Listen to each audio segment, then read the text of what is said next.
नमस्कार, स्वागत है आप सभी का सुजस सारांश की इस क्लास में। इस क्लास में हम डिस्कस करते हैं राजस्थान का करंट अफेयर्स और आधार होता है हमारा राजस्थान सरकार की सुजस पत्रिका। तो शुरुआत करते हैं आज की हेडलाइन के साथ। सबसे पहली जो खबर है वो क्या है, ग्रामीण ओलंपिक से तैयार हो रहे हैं आने वाले कल के पदक विजेता। मुख्यमंत्री ने कहा तो राजीव गांधी ग्रामीण ओलंपिक जो जिला स्तरीय मुकाबले चल रहे थे उनका समापन हुआ और उसी के संदर्भ में ये कुछ न्यूज है। इसके अलावा आगे की जो अगली खबर है वो क्या है कि गांधी जयंती पर राज्य स्तरीय समारोह होगा जिसमें देश की 5 प्रख्यात गांधीवादी शख्सियत होंगी सम्मानित। तो कौन कौन सी वो 5 शख्सियत हैं उनका यहाँ नाम लिखा हुआ है, इस न्यूज को हम देखेंगे। और इधर गांधी जयंती पर जो प्रोग्राम होने वाला है कहाँ, SMS स्टेडियम जयपुर में सर्वधर्म प्रार्थना सभा, उससे संबंधित ही खबर है। और इधर मुख्यमंत्री ने अंतर्राष्ट्रीय साइकिलिस्ट कौन मोनिका जाट को 8,63,000 रुपये की साइकिल भेंट की। साथ ही साथ यहाँ जो कुछ चीज़ें दी हुई हैं ये राजस्थान सरकार की विभिन्न योजनाएं हैं जिनको हम पहले पढ़ चुके हैं, जैसे चिरंजीवी स्वास्थ्य बीमा योजना, चिरंजीवी दुर्घटना बीमा योजना, मुख्यमंत्री किसान मित्र ऊर्जा योजना, 50 यूनिट तक मुफ्त बिजली, ऐसे 210 महिला महाविद्यालय 90 कन्या महाविद्यालय। इस तरह की जो चीज़ें हैं वो हमने पहले देख ली हैं, पहले पढ़ ली हैं। अब चलते हैं आगे अगले पेज पर। ये राजीव गांधी ग्रामीण ओलंपिक जो उसका जिला स्तरीय समापन समारोह हुआ उससे संबंधित अलग अलग जो सांस्कृतिक प्रोग्राम हुए उनके कुछ फोटोग्राफ्स हैं। अब आगे चलते हैं अगले पेज पर, वही न्यूज़ कंटिन्यू है, राजीव गांधी ग्रामीण ओलंपिक। देखते हैं अगले पेज पर क्या क्या खबरें हैं। यहाँ गांधी सप्ताह जो 2 से 8 अक्टूबर तक आयोजित होगा, इस पे गांधी जयंती के अवसर पर 2 से लेकर 8 अक्टूबर तक राज्य में पूरे प्रदेश स्तर पर अलग अलग तरह के विभिन्न आयोजन होंगे। उनके नाम लिखे हुए हैं, क्या क्या है। एक ये जो उत्तर मैट्रिक छात्रवृत्ति योजना है उसका मोबाइल ऐप एक प्रारंभ कर दिया गया है। तो एक बार पहले हम उत्तर मैट्रिक छात्रवृत्ति योजना को पढ़ चुके हैं, आज इसके जो पैरामीटर्स हैं या आज इसके जो प्रावधान हैं उनको आज दोबारा देखेंगे। इधर शतायु मतदाताओं ने लोकतंत्र को मजबूत बनाने में निभाई भूमिका, मतलब जो 100 वर्ष से ऊपर के मतदाता हैं उनको लेकर एक खबर है। यह याद रखने वाली बात केवल इतनी सी है कि भारत निर्वाचन आयोग द्वारा 80+ उम्र के सिटीजन मतदाताओं के लिए अब होम वोटिंग शुरू की गई है, मतलब वो घर से वोट डाल सकते हैं। उनके पास जो चुनाव आयोग द्वारा कुछ लोग या कुछ अधिकारी भेजे जाएंगे जिससे वो घर से वोटिंग कर सकते हैं। इधर जो अगली न्यूज़ है ये चिरंजीवी स्वास्थ्य बीमा योजना को लेकर है। आप हर दिन देख रहे हैं कि चिरंजीवी स्वास्थ्य बीमा को लेकर कुछ ना कुछ जरूर आ रहा है, या तो कोई पेशेंट जिसने इस इलाज का मतलब इस योजना से इलाज कराया है उसका कोई स्टेटमेंट आता है, या अलग अलग तरह के जो प्रावधान है सरकारी कुछ विज्ञापन है वो आते हैं। लेकिन हर दिन न्यूज़ में चिरंजीवी स्वास्थ्य बीमा योजना है, तो इसको आप बहुत अच्छे से एक एक चीज़ को इसके प्रावधान को जरूर पढ़ें। इधर जो अगली चीज़ है, मुख्य सचिव ने अलवर में ली योजनाओं की जानकारी। तो अलवर में क्या क्या योजनाएं चल रही हैं उनका मुख्य सचिव द्वारा दौरा किया गया, वो खबर है। और इधर 1062 करोड़ रुपए की बृहद परियोजना स्वीकृत, कौन से, प्रतापगढ़ के जाखम बांध से 524 गांवों को पानी मिलेगा। यहाँ ये है मुख्यमंत्री वृद्ध जन सम्मान पेंशन योजना। तो इसके क्या क्या प्रावधान है उनको आज हम देखेंगे हमारी न्यूज में। और इधर सरकार पशुओं के प्रति क्रूरता निवारण के लिए प्रतिबद्ध। तो पशु प्रेमी जो है और सरकार के भी जो प्रयास हैं पशुओं के लिए या उनके अच्छे के लिए, भले के लिए क्या क्या प्रयास किए जा रहे हैं वो सारी चीज़ें दी हुई हैं। अब देखते हैं हमारा इंडेक्स कि हमें आज के वीडियो में कौन सी चीज़ें हैं जो डिटेल में एनालिसिस करनी है। सबसे पहले है मुख्यमंत्री वृद्धजन सम्मान पेंशन योजना, दूसरी गांधी सद्भावना पुरस्कार 2022।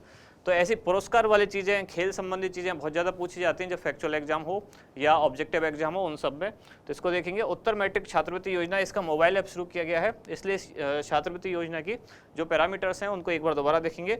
और गांधी सप्ताह कब से कब आयोजित हो रहा है और क्या क्या इसमें प्रोग्राम होने वाले हैं, ये सारी चीज़ें हमारा आज का केंद्र बिंदु रहेंगी। सबसे पहले शुरुआत करते हैं मुख्यमंत्री वृद्धजन सम्मान पेंशन योजना।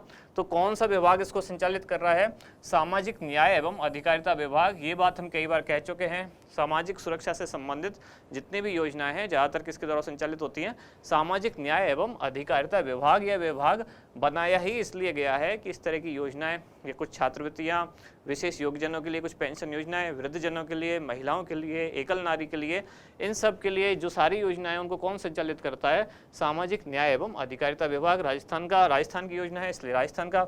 उद्देश्य क्या है, वृद्धजनों को आर्थिक सुरक्षा प्रदान करना, मतलब इसमें कुछ पेंशन राशि दी जाती है वृद्धजनों को, इसलिए ये योजना लाई गई, मुख्यमंत्री वृद्धजन सम्मान पेंशन योजना। आगे चलते हैं प्रावधान इसके क्या है कि आयु कितनी होनी चाहिए, पेंशन राशि कितनी होनी चाहिए। आयु जैसे देख रहे हैं, अगर 55 वर्ष से अधिक है, महिला है, तो पेंशन राशि कितनी, 750 रुपये। 58 वर्ष से अधिक आयु और पुरुष है तो पेंशन राशि कितनी, 750 रुपये। और 75 वर्ष या अधिक आयु के महिला व पुरुष दोनों हैं तो पेंशन राशि कितनी है, 1000 रुपये, और ये राशि कितनी प्रति माह दी जाती है। तो ये सारी चीज़ें याद रखनी है। ऐसे कि ऐसे ऑब्जेक्टिव एग्जाम में पूछे जाने की पूरी संभावना होती है। महिला को कितनी पेंशन राशि और आयु वर्ग कितना, पुरुषों को कितनी पेंशन राशि और आयु वर्ग कितना, ये सारी चीज़ें पूछी जा सकती हैं। साथ ही एक अलग चीज़ और है इसमें कि अधिकतम वार्षिक आय उनकी, मतलब पात्रता इसके लिए कितनी होनी चाहिए। ये जो पात्रता की कंडीशन है कि वृद्धजनों की जो 55 वर्ष या उससे अधिक की महिला, 58 वर्ष या उससे अधिक का पुरुष, तो उनकी वार्षिक आय जो अधिकतम वार्षिक आय है वो 48,000 रुपये होनी चाहिए। इससे ज़्यादा अधिकतम आय नहीं होनी चाहिए, अन्यथा वो इस स्कीम के तहत लाभान्वित नहीं होंगे। आगे एक खास नोट क्या है कि किन किन को इस आयु सीमा में छूट है, आय सीमा में, आय सीमा में किन किन को इसमें छूट है। तो ये 4 कैटेगरी के लोग हैं जिनमें इनको छूट दी गई है। कौन कौन? बीपीएल, आस्था कार्ड परिवार, अंत्योदय परिवार, शहरी या कथौड़ी और खैरवा जाति। तो इनको जो अधिकतम आय है 48,000, उसमें छूट दी गई है। इनमें से कुछ हो सकता है जिनकी आय उससे ज़्यादा हो, लेकिन फिर भी उनको इस योजना के तहत लाभान्वित किया जाएगा। जो अगली न्यूज क्या है, गांधी सद्भावना पुरस्कार कौन से ईयर का? 2022। तो महात्मा गांधी की जयंती पर कुछ जो गांधीवादी विचारक लोग हैं उनको ये पुरस्कार दिया गया है। कौन कौन है वो? देश की 5 प्रमुख गांधीवादी शख्सियत, इनको गांधी सद्भावना पुरस्कार 2022 दिया जाएगा। कब दिया जाएगा? 2 अक्टूबर 2022, मतलब गांधी जयंती को। कहाँ दिया जाएगा? SMS स्टेडियम जयपुर में। अब वो 5 लोग कौन कौन से हैं ये पुरस्कार प्राप्त करता है? इनमें 2 खास चीज़ें हैं। एक तो हमें देखना है मरणोपरांत किन किन को दिया गया, और चूंकि राजस्थान के संदर्भ में हम देख रहे हैं तो एक हमें ये याद रखना है कि राजस्थान से कौन कौन है। अब एक बार सबके नाम देख लेते हैं। डॉक्टर SN सुब्बा राव, ये बेंगलोर से, इनको मरणोपरांत दिया गया। श्री नेमीचंद जैन जोधपुर से, इनको मरणोपरांत दिया गया। ये जोधपुर से इसलिए हमारे लिए इम्पोर्टेंट भी है। श्री अमरनाथ भाई जी वाराणसी से, श्री कुमार प्रशांत दिल्ली से, और डॉक्टर DR मेहता जयपुर से। तो ये भी राजस्थान से, इसलिए हमारे लिए इम्पोर्टेंट है। 2 नाम बहुत इंपॉर्टेंट है हमारे लिए जो राजस्थान से हैं, इसलिए उनको ढंग से याद करें। पुरस्कार राशि कितनी दी जाएगी? तो 5 लाख रुपये इसमें पुरस्कार राशि प्रदान की जाएगी। अगली जो न्यूज है वो है उत्तर मैट्रिक छात्रवृत्ति योजना। इस योजना को आज हम क्यों पढ़ रहे हैं? क्योंकि इसका अब मोबाइल ऐप लॉन्च किया गया है। उत्तर मैट्रिक छात्रवृत्ति योजना हेतु एक मोबाइल ऐप प्रारंभ किया गया है।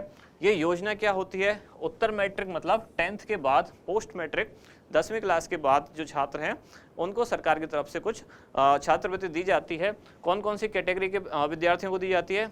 SC, ST, OBC, EWS और विशेष पिछड़ा वर्ग के जो विद्यार्थी हैं वो इस योजना के तहत लाभान्वित हैं। संबंधित विभाग कौन सा है? तो सामाजिक न्याय एवं अधिकारिता विभाग। जैसा कि अभी हमने बात की थी, यही वो विभाग है जो सामाजिक सुरक्षाएं, छात्रवृत्तियां आदि वितरित करता है। तो ये विभाग ये योजना को संचालित करता है। तो कौन सी कैटेगरी के छात्रों को, विद्यार्थियों को, और कितनी इसमें छात्रवृत्ति दी जाती है वो इस टेबल में लिखा हुआ है। एज इट इज आपको याद ही रखना है। जैसे SC, ST और विशेष पिछड़ा वर्ग को 2.5 लाख रुपए, ये अधिकतम वार्षिक आय, छात्रवृत्ति नहीं, इनकी अधिकतम वार्षिक आय कितनी, पात्रता इसमें इतनी होनी चाहिए कि इस वर्ग के विद्यार्थी जो हैं उनकी अधिकतम वार्षिक पारिवारिक आय इतनी होनी चाहिए। जैसे SC, ST और विशेष पिछड़ा वर्ग 2.5 लाख रुपए, OBC में 1.5 लाख, EWS में 1 लाख, और मुख्यमंत्री सर्वजन उच्च शिक्षा की कैटेगरी में जो आते हैं उनकी अधिकतम वार्षिक आय 5 लाख रुपए। ठीक है, सारी फैक्चुअल चीज़ें हैं, याद ही रखनी है। अब आगे चलते हैं गांधी सप्ताह। तो कब से कब आयोजन हो रहा है? दोनों चीज़ इसमें कोई खास याद रखने वाली नहीं है, क्योंकि गांधी से हमें समझ में आ जाएगा कि गांधी जयंती के आसपास शुरू होगा। सप्ताह से हमें समझ में आता है कि 7 दिन का कोई प्रोग्राम होगा। तो गांधी जयंती कब शुरू होती है? कब होती है? 2 अक्टूबर को। तो सप्ताह पूरा कब होगा? 2 से 8 अक्टूबर। गांधी जयंती या गांधी सप्ताह मनाया जा रहा है 2 से 8 अक्टूबर। इसका राज्य स्तरीय आयोजन कहाँ किया जा रहा है? तो सवाई मानसिंह स्टेडियम, जैसा कि अभी हमने सबसे पहले देखा था, सर्वधर्म सभा का आयोजन वहाँ हो रहा है, प्रार्थना सभा का। SMS स्टेडियम जयपुर में सर्वधर्म प्रार्थना सभा। अब इस पे क्या क्या किया जाएगा इस प्रोग्राम में? तो 2 से 8 अक्टूबर महात्मा गांधी से संबंधित जितने भी विषय हैं उन पर भाषण, चित्रकला, उन पर सेमिनार, उन पर प्रश्नोत्तरी, ऐसे विभिन्न कार्यक्रमों का आयोजन किया जाएगा। तो ये हुआ गांधी सप्ताह। अब लास्ट में, जैसा कि वीडियो के लास्ट में हम हर दिन एक क्वेश्चन डिस्कस करते हैं। आज का क्वेश्चन क्या है कि राजस्थान की प्रख्यात गांधीवादी शख्सियत जिन्हें गांधी सद्भावना पुरस्कार 2022 से सम्मानित किया गया है, तो कौन है इनमें से? डॉक्टर SN सुब्बा राव, श्री अमरनाथ भाई जी, श्री कुमार प्रशांत और डॉक्टर DR मेहता। तो जब ये न्यूज़ हम पढ़ रहे थे तब भी हम कह रहे थे कि जो राजस्थान से हैं उनको ध्यान रखना ज़्यादा इंपॉर्टेंट है हमारे लिए।